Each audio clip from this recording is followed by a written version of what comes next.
Hello friends, let us start with the next unit number 6, reproduction.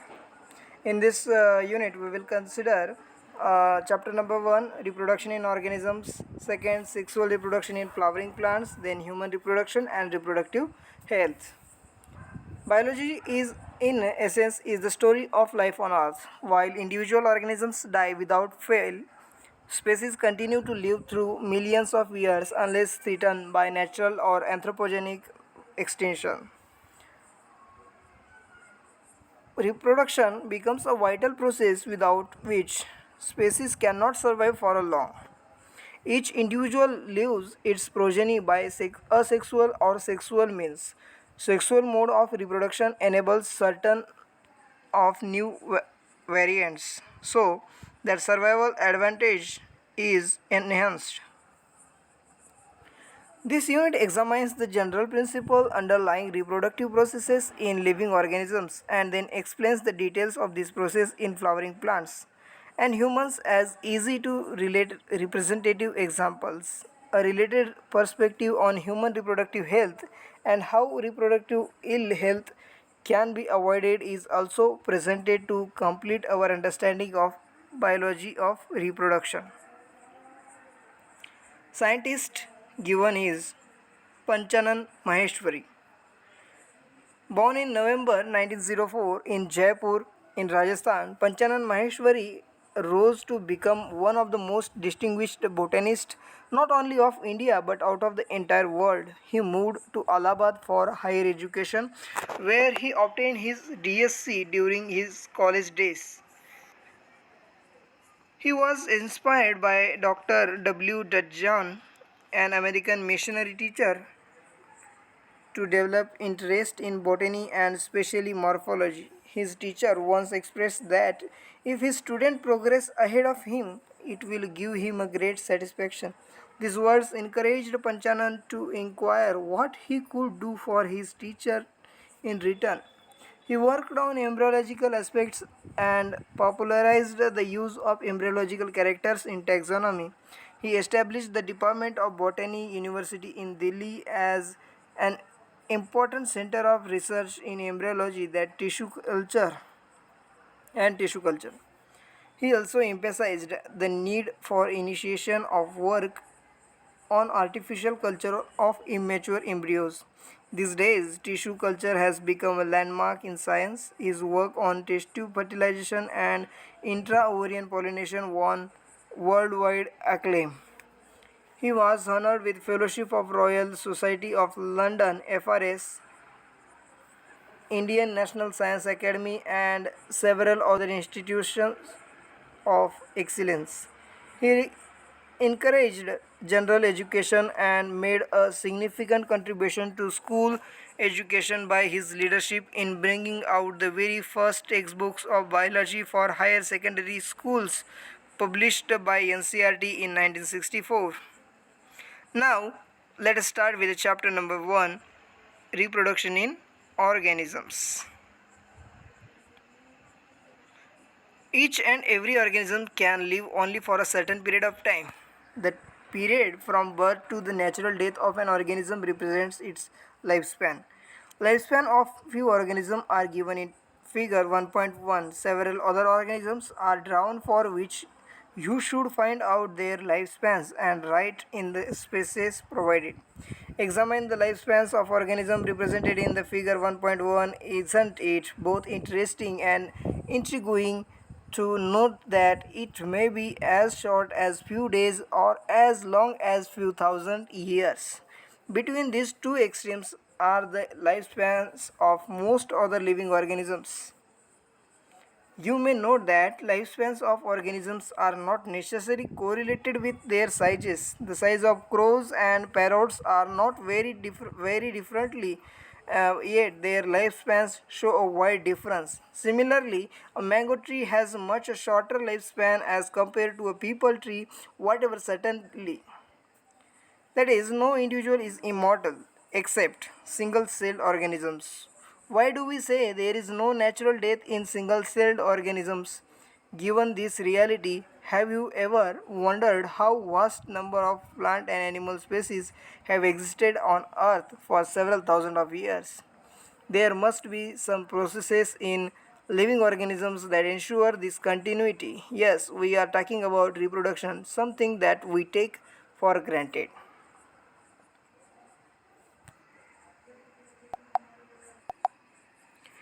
Reproduction is defined as a biological process in which an organism gives rise to young ones, that is, offsprings, similar to itself. The offspring grow, mature, and in turn reproduce new offspring. Thus, there is a cycle of birth, growth, and death. Reproduction enables the continuity of the species generation after generation. You will study later in chapter 5, that is principle of inheritance and variation, how genetic variation is created and inherited during reproduction. There is a large diversity in biological world and each organism has evolved its own mechanism to multiply and produce offsprings. The organism's habitat, its internal physiology and several other factors are collectively responsible for how it reproduces. Based on whether there is participation of one organism or two in the process of reproduction, it is of two types.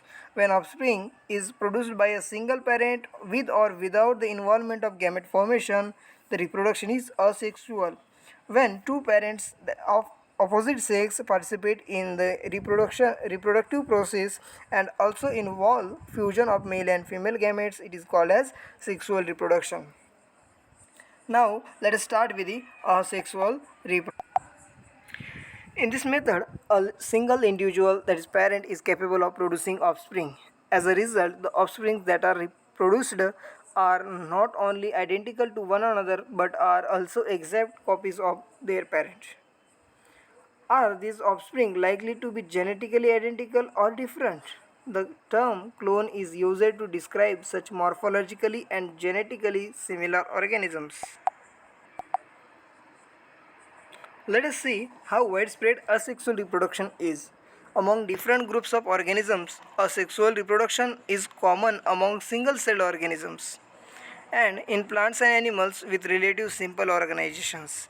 In plants and monerans, the organism or the parent cell divides by mitosis into two to give rise to new individuals.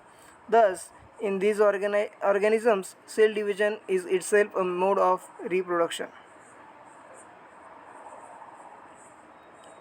Many single-celled organisms reproduce by binary fission, where a cell divides into two halves and each rapidly grows into an adult. Example is amoeba and paramecium. In yeast, the division is unequal and small buds are produced that remain attached initially to the parent cell, which eventually gets separated and mature into new yeast or organisms or cells.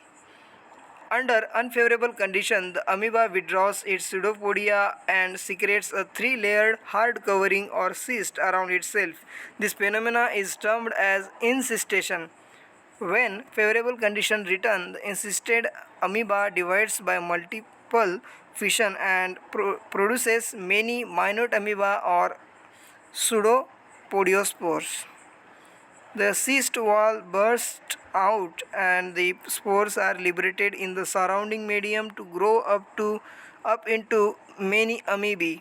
This phenomena is known as sporulation. Okay, the members of kingdom fungi and simple plants such as algae reproduce through special asexual reproductive structures shown in figure 1.3. The most common of these structures are zoospores that usually are microscopic motile structures. Other common asexual reproductive structures are conidia present in penicillium, birds in hydra and gemmules in sponge. You have learnt about vegetative reproduction in plants in class 11th. What do you think? Is vegetative reproduction also a type of asexual reproduction? Why do you say so? Yes. Is the term clone applicable to the offspring term formed by vegetative reproduction? While in animals and other simple organisms, the term Asexual is used unambiguously. In plants, the term vegetative reproduction is frequently used. In plants, the units of vegetative propagation, such as runner, rhizome, sucker, tuber, offset, bulb, are all capable of giving rise to new offspring. These structures are called vegetative propagules. Obviously, since the formation of these structures does not involve two parents, the process involved in is asexual. In some organisms, if the body breaks into distinct pieces, that is fragments, each fragment grows into an adult capable of producing offspring, that is hydra. This is also a mode of asexual reproduction called fragmentation. You must have heard about the scourge of water bodies or about the terror of Bengal. This is nothing but the aquatic plant water hyacinth, which is one of the most invasive weeds found growing wherever there is standing water. It drains oxygen from the water, which leads to the death of fishes. You will learn more about it in chapters 13 and 14. You may find it interesting to know that this plant was introduced in India because of its beautiful flowers and shape of leaves. Since it can propagate vegetatively at a phenomenal rate and spread all over the water body in a short period of time, it is very difficult to get rid of them. Are you aware how plants like potato, sugarcane, banana, ginger, dahlia are cultivated? Have you seen small plants emerging from the buds called eyes of the potato tuber from the rhizomes of banana and ginger? When you carefully try to determine the site of origin and new plant clades in the plants listed above, you will notice that they invariably arise from the nodes present in the modified stems of these plants. When the nodes come in contact with the damp soil or water, they produce roots and new plants. Similarly, adventitious buds arise from notches present at margins of leaves of Bryophyllum. This ability is fully exploited by gardeners and farmers for commercial propagation of such plants. It is interesting to note that asexual reproduction is a common method of reproduction in organisms that have a relatively simple organization like algae and fungi, and that they shift to sexual method of reproduction just before the onset of adverse conditions.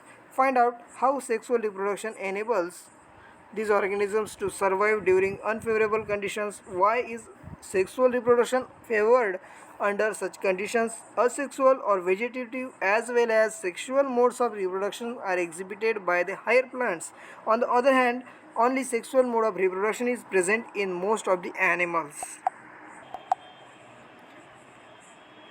Sexual reproduction involves formation of male and female gametes, either by the same individual or by different individuals of the opposite sex. These gametes fuse to form the zygote, which develops to form the new organism.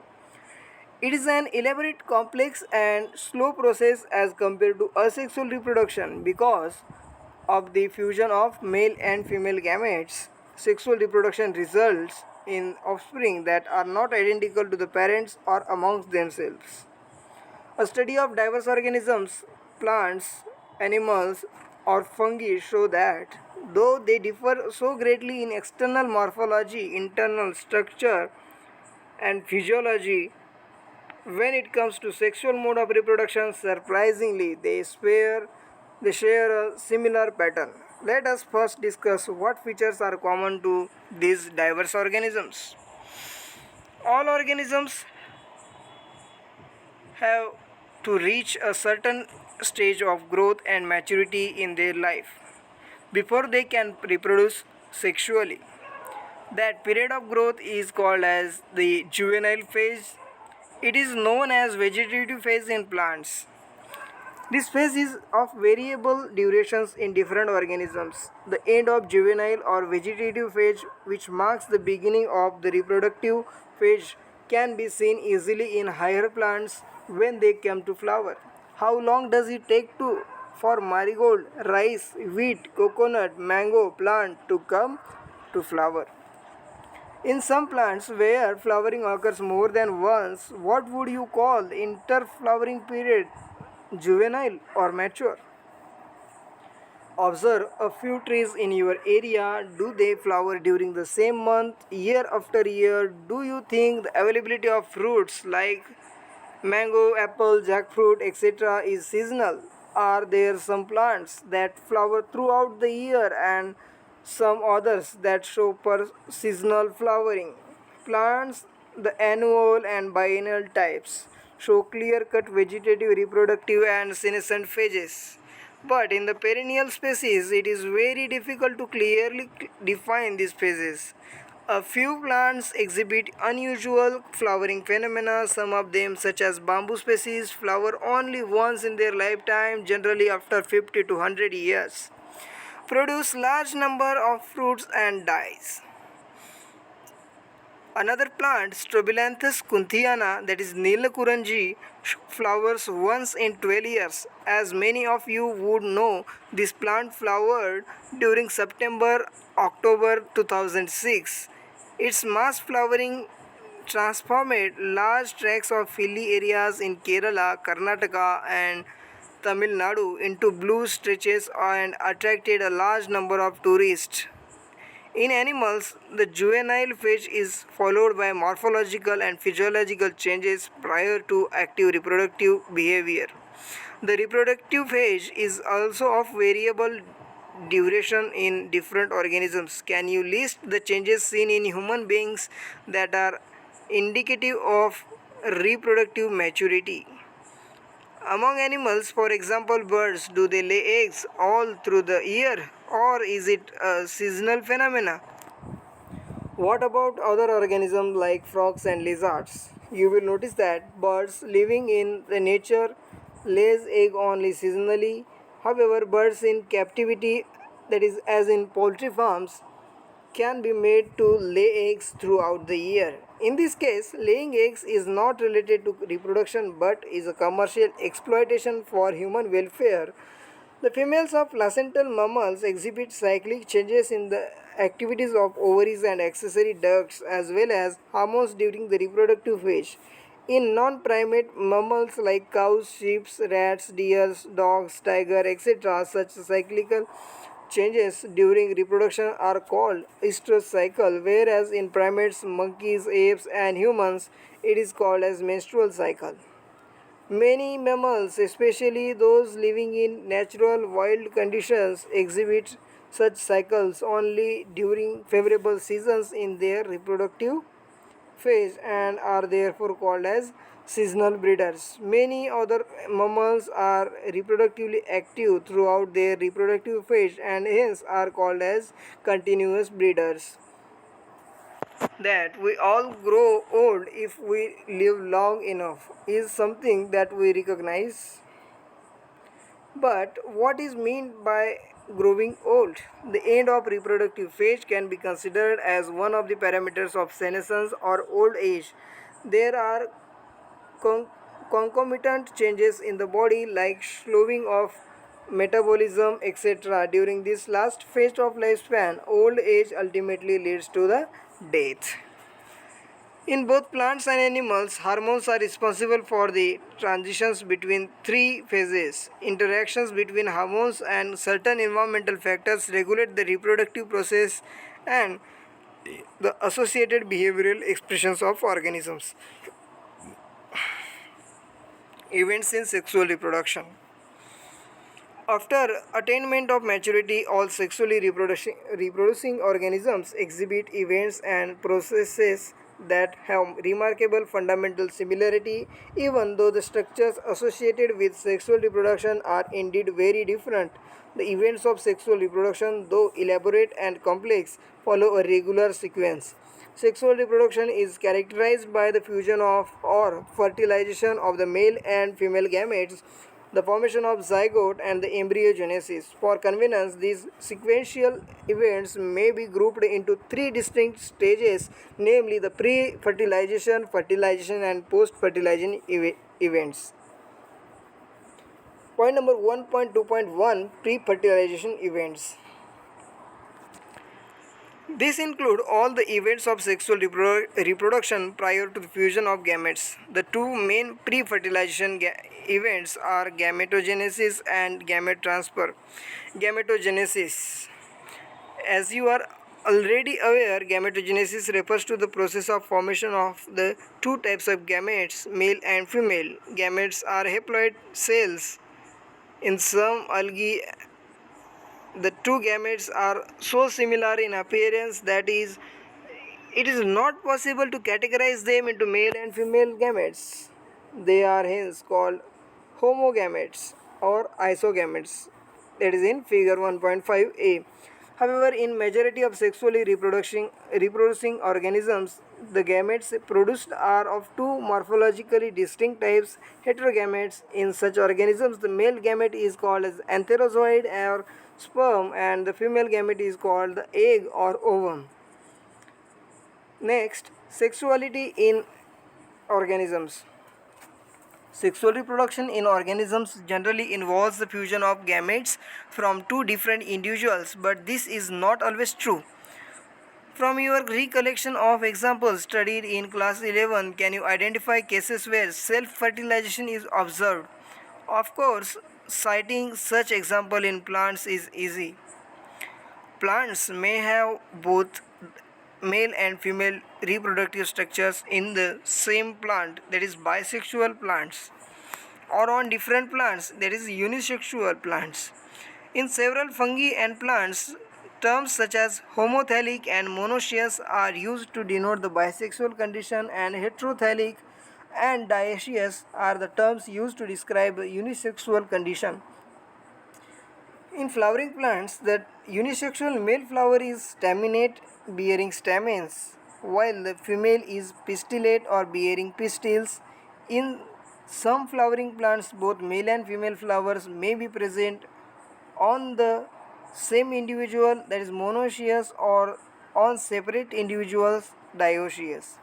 Some examples of monoecious plants are cucurbids and coconuts, and of dioecious plants are papaya and date palm.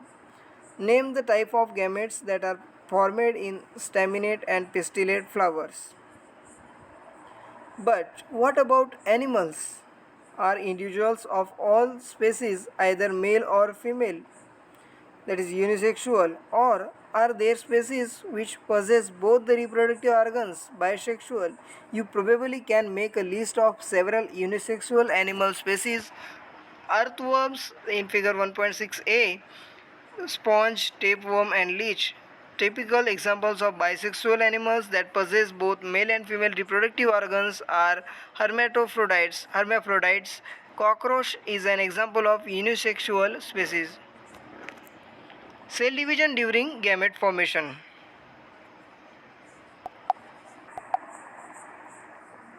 Gametes in all heterogametic species are of two types, namely male and female. Gametes are haploid, though the parent plant body from which they arise may be either haploid or diploid. A haploid parent reproduces gametes by mitotic division. Does this mean that meiosis never occurs in organisms that are haploid? Carefully examine the flow charts of life cycle of algae that you have studied in class 11th to get a suitable answer. Several organisms belonging to Monera, fungi, algae and bryophytes have haploid plant body, but in organisms belonging to pteridophytes, gymnosperms and angiosperms and most of the animals including human beings, the parental body is diploid. It is obvious that meiosis, the reduction division, has to occur if a diploid body has to produce haploid gametes.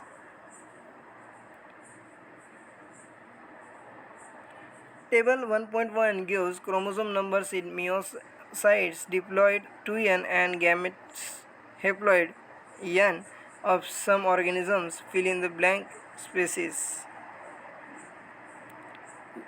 You can fill easily. There should be only multiply by 2 or divide by 2. Okay, leave it. In diploid organisms, specialized cells called meiocytes gamete mother cell undergo meiosis. At the end of meiosis, only one set of chromosomes get incorporated into each gamete. Carefully study table 1.1 and fill in the diploid and haploid chromosome numbers of organisms.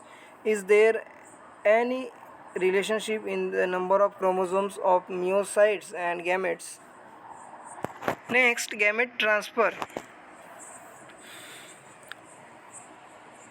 After their formation, male and female gametes must be physically brought together to facilitate fusion, that is fertilization. Have you ever wondered how the gametes meet? In a majority of organisms, male gamete is motile and female gamete is stationary. Exceptions are the few fungi and algae in which both types of gametes are motile. There is a need for a medium through which the male gametes move. In several simple plants like algae, bryophytes, and pteridophytes, water is the medium through which this gamete transfer takes place. A large number of male gametes, however, fail to reach the female gametes. To compensate this loss of male gametes during transport, the number of male gametes produced is several thousand times the number of female gametes produced.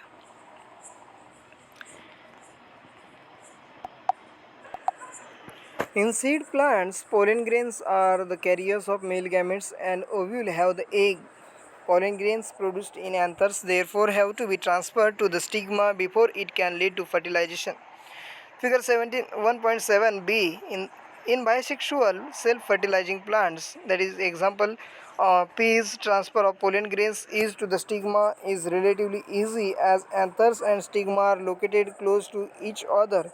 Pollen grains soon after they are shed come in contact with stigma, but in cross-pollination plants including dioecious plant, a specialized event called pollination facilitate transfer of pollen grain to the stigma. Pollen grain germinate on the stigma and the pollen tube carrying the male gametes reach the ovule and discharge male gametes near the egg. In continuous and in dioecious animals, since the male and female gametes are formed in different individuals, the organism must evolve a special mechanism for gamete transfer. Successful transfer and coming together of gametes is essential for the most critical event in sexual reproduction, the fertilization. Next, fertilization. The most vital event of sexual reproduction is perhaps the fusion of gametes. This process called syngamy results in the formation of diploid zygote. The term fertilization is also often used for this process. The terms syngamy and fertilizations are frequently used, though interchangeably. What would happen if syngamy does not occur? However, it has to be mentioned here that in some organisms like rotifers, honeybees, and even some lizards and birds, Turkey, the female gamete undergoes development to form new organisms without fertilization. This phenomenon is called parthenogenesis. Where does syngamy occur? In most aquatic organisms, such as a majority of algae and fishes, as well as amphibians, syngamy occurs in the external medium, water, that is outside the body of the organism. This type of gametic fusion is called external fertilization. Organisms exhibiting external fertilization show great synchrony between the sexes and release a large number of gametes into the surrounding medium, that is water, in order to enhance the chances of syngamy. This happens in the bony fishes and frogs where a large number of offsprings are produced. A major disadvantage is that the offspring are extremely vulnerable to predators, threatening their survival up to adulthood. In many terrestrial organisms belonging to fungi, higher plants such as reptiles, birds, mammals, and in a majority of plants, that is bryophytes and pteridophytes, gymnosperms and angiosperms, syngamy occurs inside the plant body of organisms. Hence, the process is called internal fertilization.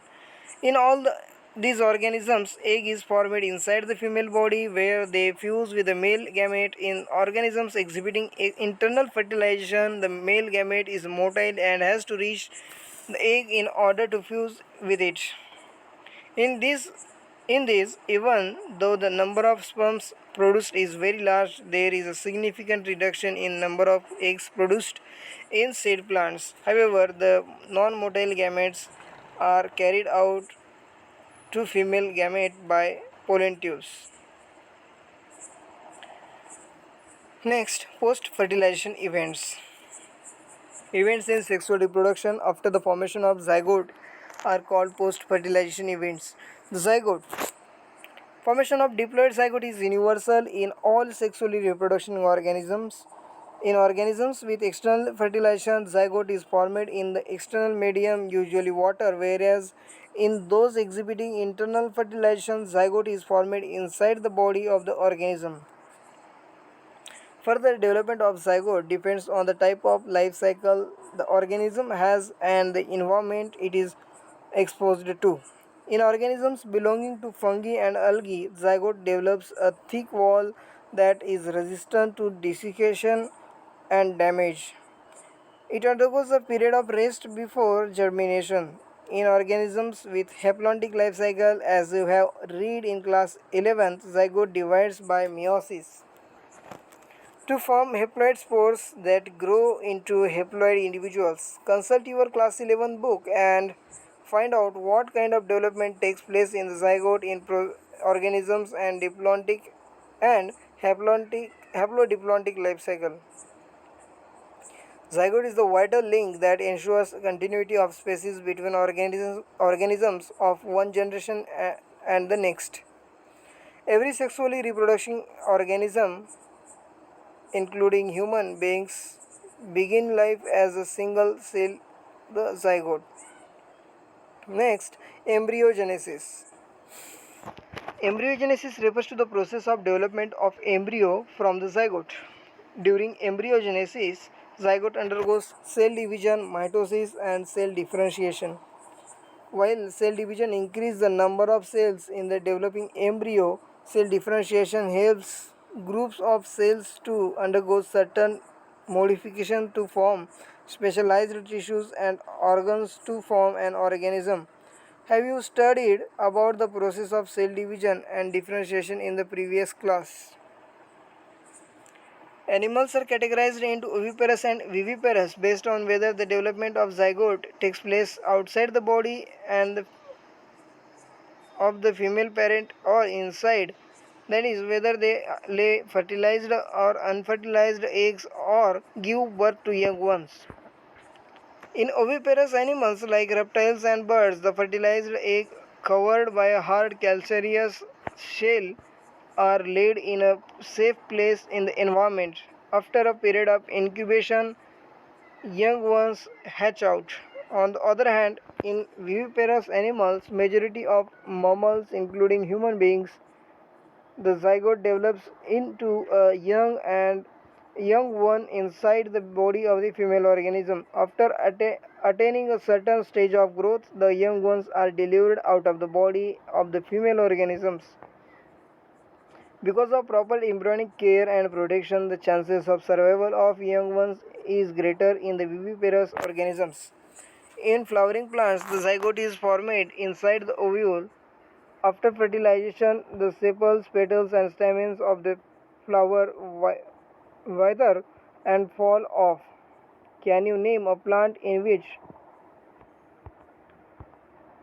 the sepals remain attached? The pistil, however, remains attached to the plant. The zygote develops into the embryo and the ovules developed into the seed. Ovary develops into the fruit and which develops a thick wall called pericarp that is protective in function. Figure 1.8. After dispersal, seeds germinate under favorable conditions to produce new plants. Now this is the end of the chapter theory, and now read the summary of the chapter. Let us. Reproduction enables a species to live generation after generation. Reproduction in organism can be broadly classified into asexual and sexual reproduction. Asexual reproduction does not involve the fusion of gametes. It is commonly in organisms that have a relatively simple organization, such as fungi, algae, and some invertebrate animals. The offsprings formed by asexual reproduction are identical and can be referred to as clones. Zoospores, conidia, etc. are the most common asexual structures formed in several algae and fungi. Budding and gemule formation are the common asexual methods seen in lower animals. Prokaryotes and unicellular organisms reproduce asexually by cell division or by binary fission of the parent cell. In several aquatic and terrestrial species of angiosperm structures such as runners, rhizomes, suckers, tubers, offsets, etc. are capable of giving rise to the new offspring. This method of asexual reproduction is generally referred to as a vegetative propagation. Sexual reproduction involves the formation of fusion of gametes. It is a complex and slower process as compared to asexual reproduction. Most of the higher plants, higher animals reproduce almost entirely by sexual method. Events of sexual reproduction may be categorized into pre-fertilization, fertilization and post-fertilization events.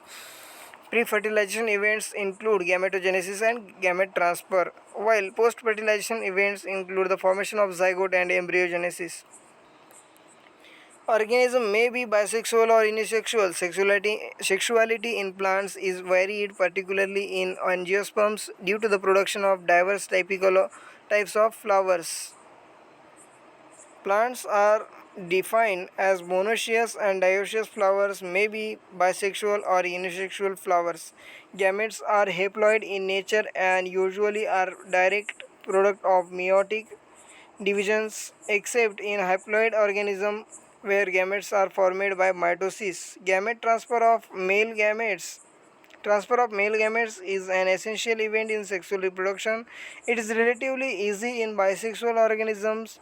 In unisexual animals, it occurs by copulation or simultaneous release. In angiosperms, a special process called pollination ensures the transfer of pollen grains which carry the pollen grains of the stigma. Syngamy, that is fertilization, occurs between the male and female gametes. Syngamy may occur either externally outside the body of organisms or internally inside the body of organisms. Syngamy leads to formation of a specialized cell called zygote. The process of development of embryo from the zygote is called embryogenesis. In animals, the zygote starts developing soon after its formation. Animals may be either oviparous or viviparous. Embryonal protection and care are better in viviparous organisms.